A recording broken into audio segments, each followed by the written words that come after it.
Revolvers never jam. They're simple and reliable. Perfect for beginners. You've heard it all your life. Gun shop employees say it.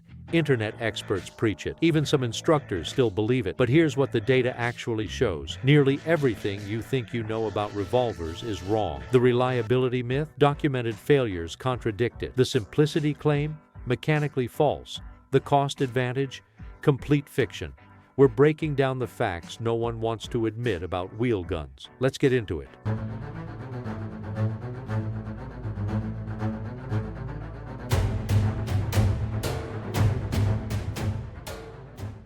Truth number one, complex mechanism. Walk into any gun shop and ask about revolvers. 9 times out of 10, you'll hear the same pitch. Revolvers are simple, less to go wrong. Perfect for someone who doesn't want complexity. This statement is mechanically backwards. A modern double-action revolver contains anywhere from 30 to 50 individual parts, depending on the manufacturer. These parts must achieve precise timing. The cylinder must rotate exactly the right distance, lock perfectly into battery, and maintain proper alignment with the barrel bore. All of this happens in milliseconds during trigger manipulation. Compare this to a striker-fired semi-auto like a Glock, which has roughly 34 parts, many of which are larger and more forgiving in tolerance. The critical difference isn't part count, it's precision requirements.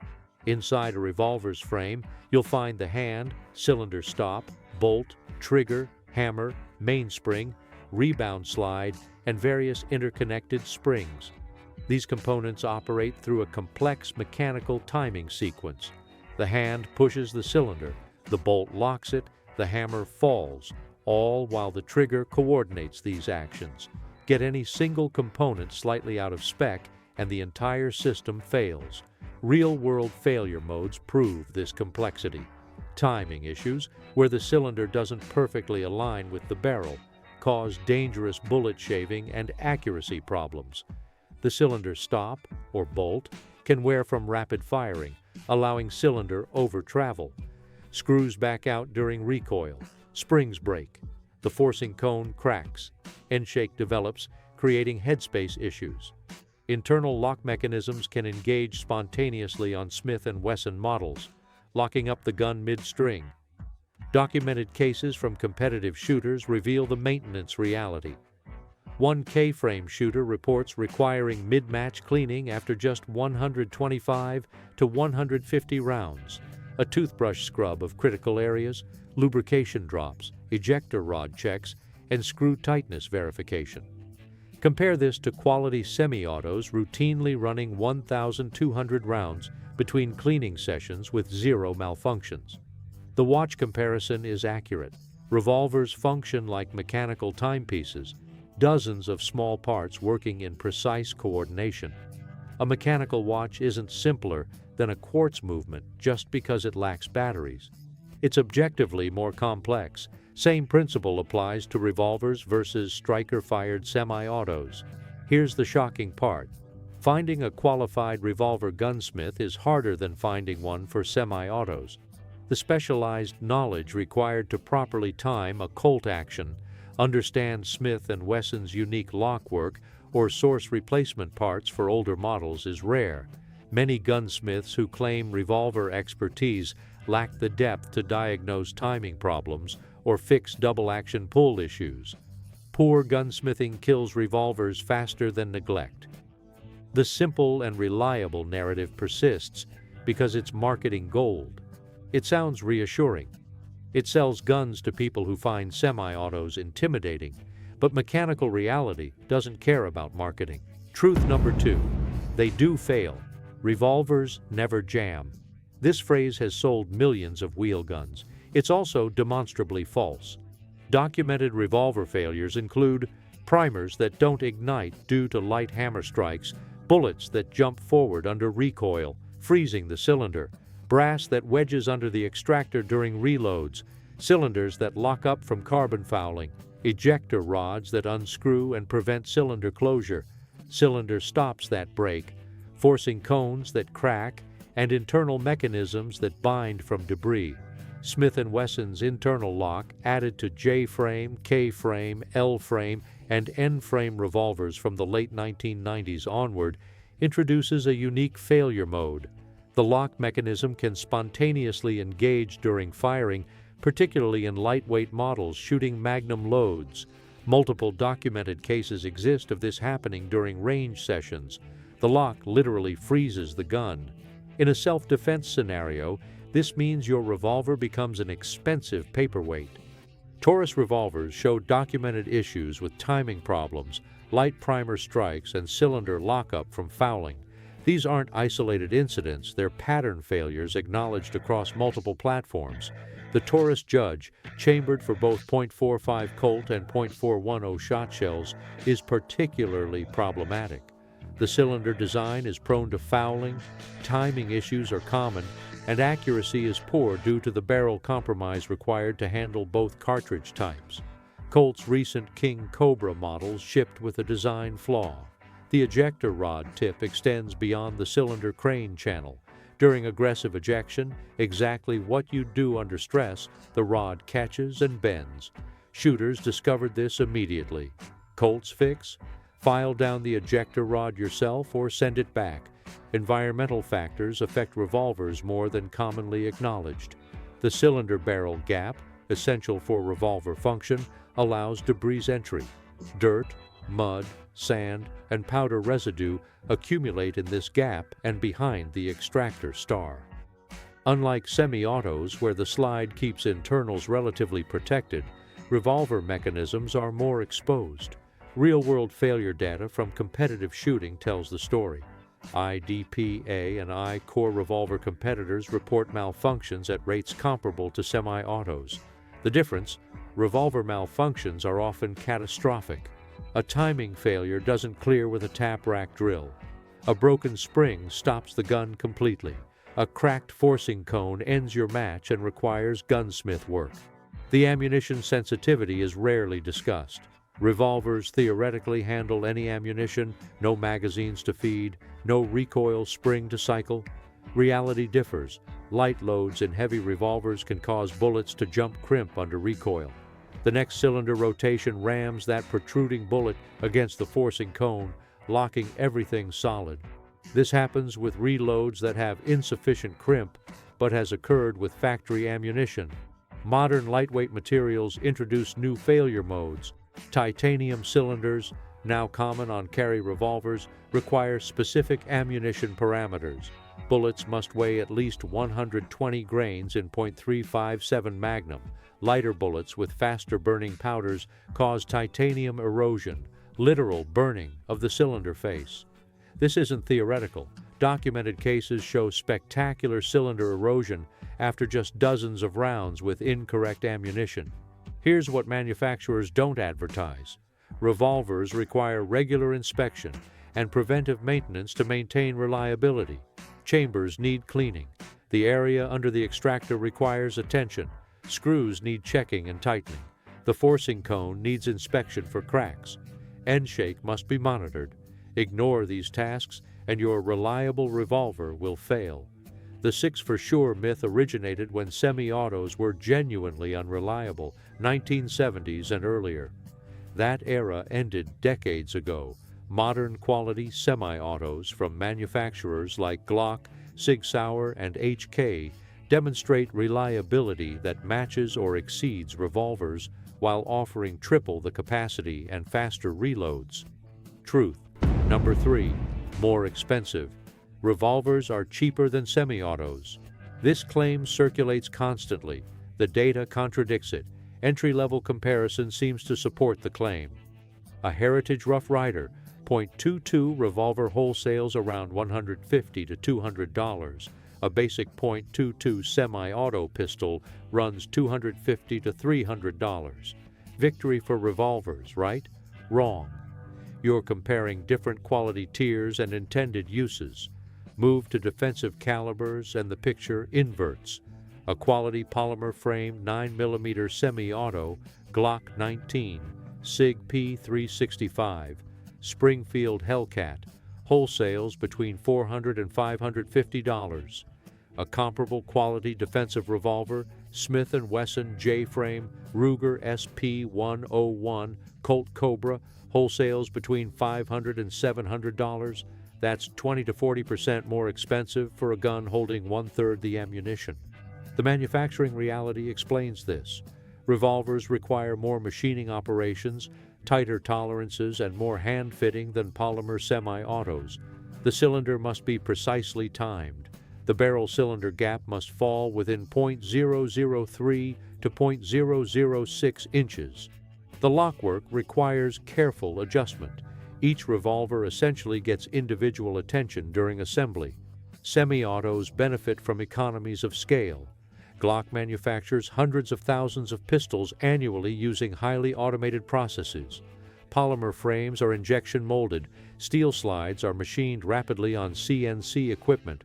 Final assembly is streamlined. Result: lower per unit cost despite similar complexity. Revolver manufacturers operate at smaller volumes. Smith & Wesson produces maybe 50,000 to 75,000 revolvers annually, compared to millions of semi-autos industry-wide. Lower volume means higher per-unit overhead. Tooling costs spread across fewer guns. Specialized knowledge commands premium wages. Then there's capacity cost. A $500 Smith & Wesson 642 holds 5 rounds. A $450 Glock 43X holds 10 rounds standard, 15 with extended magazines. You're paying more money for less capability. The math is brutal. Revolvers cost approximately $100 per round of capacity. Semi-autos cost roughly $30 to $45 per round of capacity. Accessories compound the cost gap. Speed loaders for revolvers run $15 to $30 each. You need multiple. Semi-auto magazines cost $20 to $40 each, but each magazine holds 2 to 3 times more ammunition. Moon clips required for optimal revolver reloading in some calibers add another expense. You'll burn through $100 to $150 in reloading equipment before you match the reload capability of spare magazines. The high-end market reveals revolver pricing even more starkly. A premium 1911 from Wilson Combat or Nighthawk Custom runs $3,500 to $4,500. A comparable Korth or Manurin revolver starts at $5,000 and climbs from there. The German manufacturers charge luxury prices because their production volumes are minuscule and quality standards extreme. You're essentially buying handmade firearms. Used market data supports this. Check Gunbroker completed auctions. Quality Smith & Wesson revolvers hold value better than most semi-autos. A well-maintained Model 19 or 686 from the 1980s sells for 70 to 90% of new equivalent pricing. That's excellent for the seller, but means used revolvers don't offer the bargain entry point many assume. The total cost of ownership calculation is worse. Revolvers require more frequent professional servicing. That gunsmith timing job runs $150 to $300. Spring replacement costs $75 to $150 in parts and labor. Forcing cone work starts at $200. Compare this to semi-auto maintenance. Replace recoil springs every 5,000 rounds for $15 to $25, done at home in 5 minutes. Truth number 4, capacity matters. Let's talk about the elephant in the room, capacity. The standard defensive revolver holds 5 or 6 rounds. The standard defensive semi-auto holds 10 to 17 rounds. Everyone knows this. Few understand the real-world implications. FBI data on officer-involved shootings shows the average engagement involves 3 to 5 rounds fired by the officer.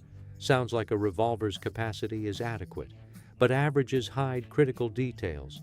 The distribution shows most shootings involve 1 to 3 shots, while others exceed 20 rounds. You don't know which type you'll face. Academic research on civilian defensive gun use indicates even lower round counts, often 0 to 2 shots. But here's the catch.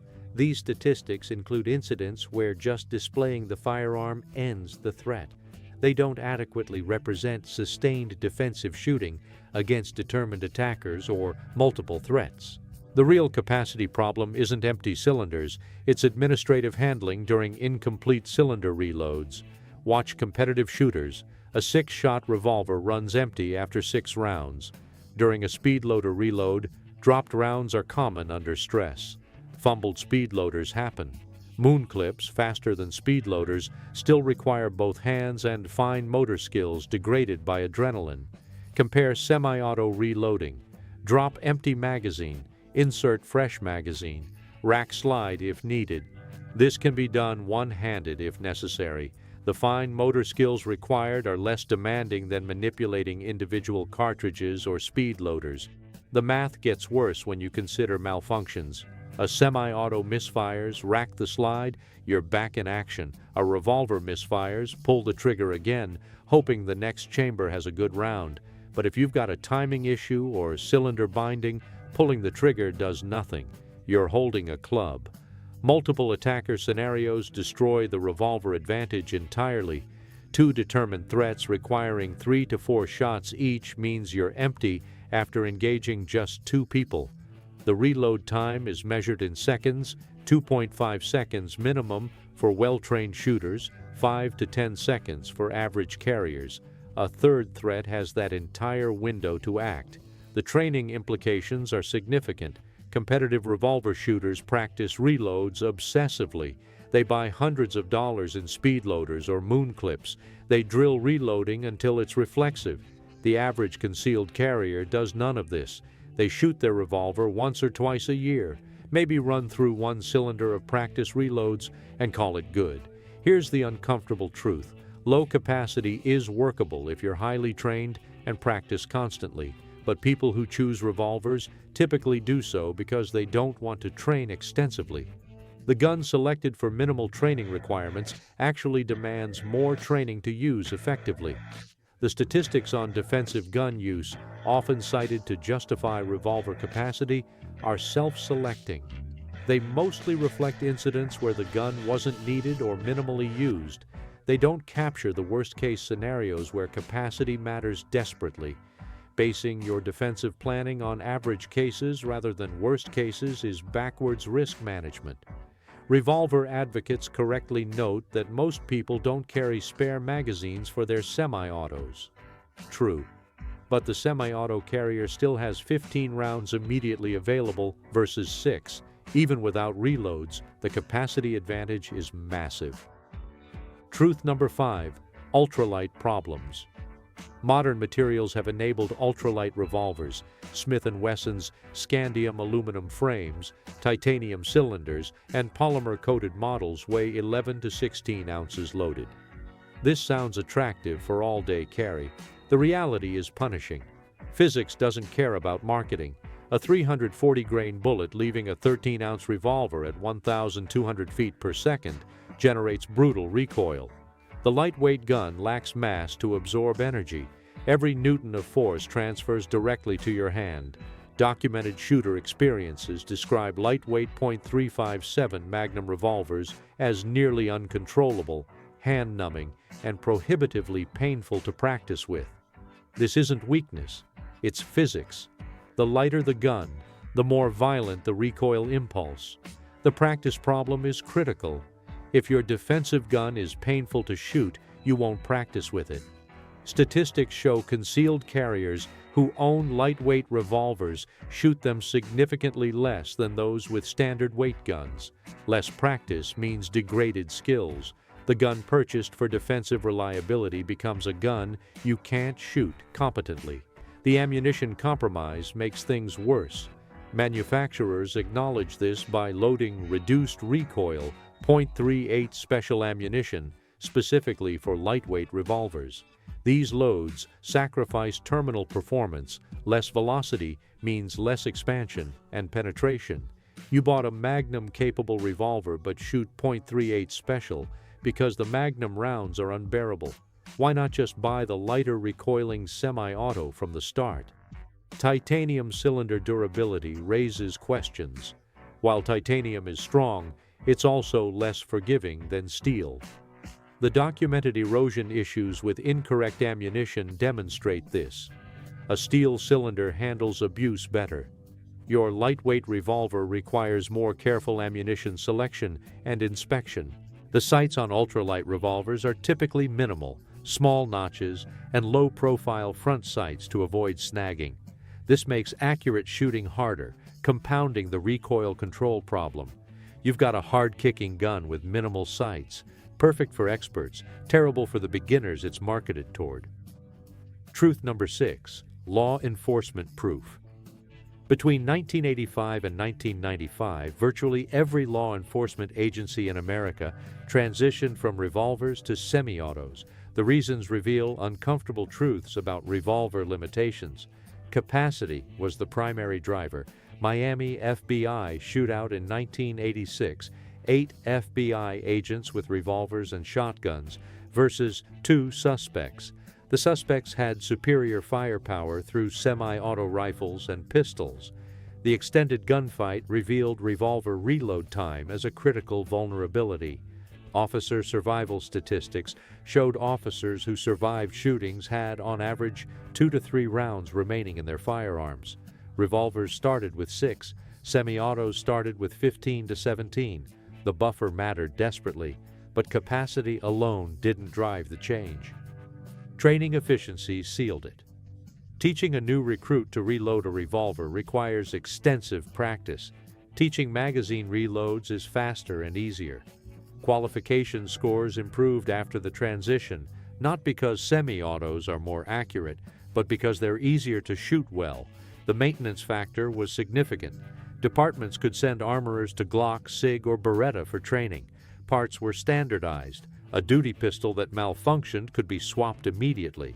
Revolver armoring required more specialized knowledge, and small parts inventory was complex. Modern law enforcement hasn't looked back. 0 major departments issue revolvers as primary duty weapons. Some allow them as backup guns. That's it.